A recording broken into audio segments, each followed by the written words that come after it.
This is WVBN from around the world. From the League of Nations Declaration of Napoli.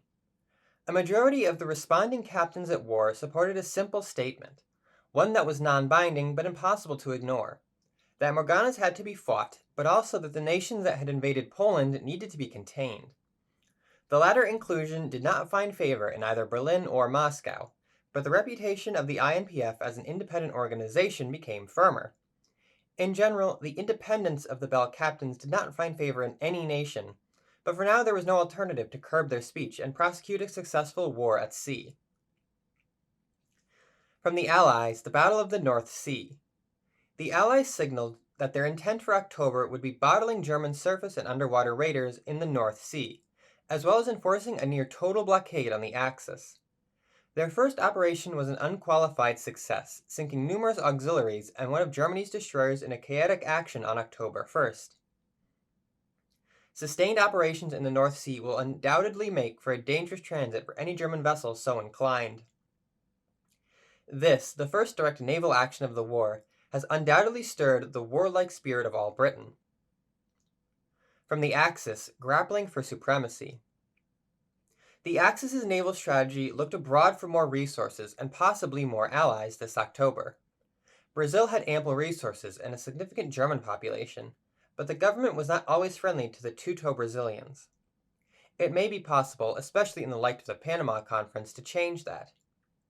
Gifts were made to key government officials and a network of sympathizers was cultivated. From the Comintern, Popular Fronts. Lenin's view on the revolutionary situation was, the bottoms don't want and the tops cannot live in the old way. If political consciousness and activism could be spread among the working class, it might just be possible to turn enemies to allies. At the very worst, it could not hurt to weaken the enemies of communism, while strengthening the Union with intelligence and trade. The United States was a likely target, but the French were riskier. However, if the French communists could keep organized, they might survive the purges and be ready for when the time was right. From Italy, Abyssinia Resurgent. The great story this week was that of the Bell-assisted construction of new shipyards in Mogadishu, drawing from the collection of steel, guns, and equipment harvested by Morganas across the Indian Ocean, and then taken from them by the Regia Marina.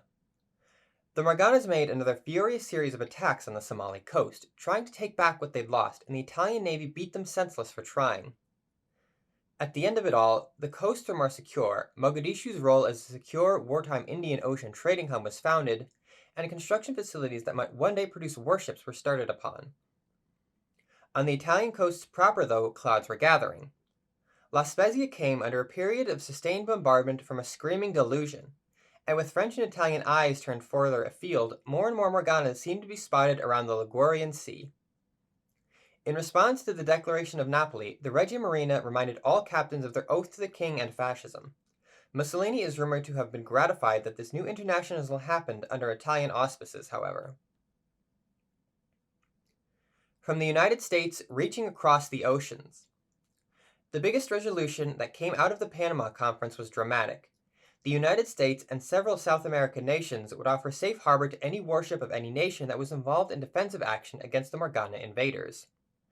Maritime neutrality remained in force, yes, but it was deeply unclear how to determine if a warship was purely belligerent versus combating the Morganas. Clever captains might be able to abuse the spirit of the convention to expand their ability to operate against shipping. The British were scandalized even as the League of Nations and Germany were effusively positive. And around the world, the Bells themselves seemed to take this as proof that the war was winnable, that humanity wasn't beyond saving. But, of course, the long-term consequences for Atlantic trade and safety could hardly be guessed at. The Roosevelt administration just had to hope for the best. In response to the Declaration of Napoli, the Navy Department reminded all captains of their oaths to the Republic. From the United Kingdom, containing the Kriegsmarine. As the East Indies Station continued to show the flag in India, this week Home Fleet prepared for its first major sortie with the French. The Kriegsmarine made another hard push into the North Sea, and though they claimed to be keeping the area clear of Morganas, it was lost on absolutely no one that U-boats were prowling in the approaches and that British trading ships were being indirectly sunk. Members of the 7th Destroyer Flotilla had been sent all the way from the Humber to assist the Allied fleet, and as they took their place in the screen, they encountered a larger group of Kriegsmarine destroyers and cruisers some 20 miles off the Dutch coast. There was no hesitation in their attack, and as the Germans returned fire, the Morganas started to arrive. In the end, it was a victory for the British and the French, and a valuable lesson in the Allied resolve for the Germans. Particularly noteworthy from the British side, Jervis was credited with sinking of U-40, as well as the rescue of some of her crew. Another U-boat was found and sunk north of Scotland, but some Allied shipping fell prey to the raiders. The League of Nations promptly annoyed the Allies by urging all sides to make restitution where appropriate and to work harder to ensure that the common front against the Morganas remain unshaken. It was poorly timed and unrealistic. But there was a point to it indeed, and all the violence and all the commotion seemed to draw the Morganas from elsewhere in the Atlantic towards the English Channel. Across the world, there was an increase in Morgana activity in the Pacific coast of Canada, poorly defended and very exposed to the enemy. In response to the Declaration of Napoli, the Admiralty reminded all captains of their oaths to the King. In France, the Nazi beast upon our shores. The two great fleets of the Allies met near the Channel and steamed north on October 1st, seeking for their quarry. Morganas were found in abundance and soon dispersed. The Germans were found shortly after. Following the week's triumphs in the Baltic and Kiel, the Kriegsmarine turned its attention back toward the North Sea, ostensibly to protect Wilhelmshaven, but also to disrupt the British shipping and to tease Morgana squadrons back into the Manche. The resulting battle was a blow to the Germans, whose forces were defeated piecemeal as they emerged from the mists into the screens of the Allied fleet. The din of battle was heard from The Hague and lasted through the day. Perhaps the most famous engagement of the battle, the French destroyer Jaguar, with assistance from her sister Chacal, left German destroyer Bruno Heinemann in flames, only to protect the latter's crew from a pair of Morgana avarices that came to steal whatever they could grab. Unsurprisingly, the success of the coordination between the French and United Kingdom improved the morale of both, and the value of their alliance was clearly affirmed. They knew the Germans could be beaten, and now the Germans knew it too. The U-boat menace continued unabated, however, and two were discovered and sunk in the approaches. The German success against shipping was scant, but that was more to do with the Morganas than any other factor. When the League of Nations politely suggested that fighting the Morganas had to be the highest priority, they were not so politely rebuffed. Paris became host to the government of the Republic of Poland in exile, as Władysław Raczyński took the oath of office of the presidency in the Polish embassy, appointing Władysław Sikorski Prime Minister and Commander-in-Chief of the Polish Armed Forces. Meanwhile, as France and Italy both loosened their grips on the Mediterranean, Morgana raiding along the Algerian coast intensified, and the people of Algiers wondered if they were any concern to Paris at all. In Germany, slipping the cage. The week before, the Kriegsmarine had been triumphant at Kiel and then hurried on into the North Sea.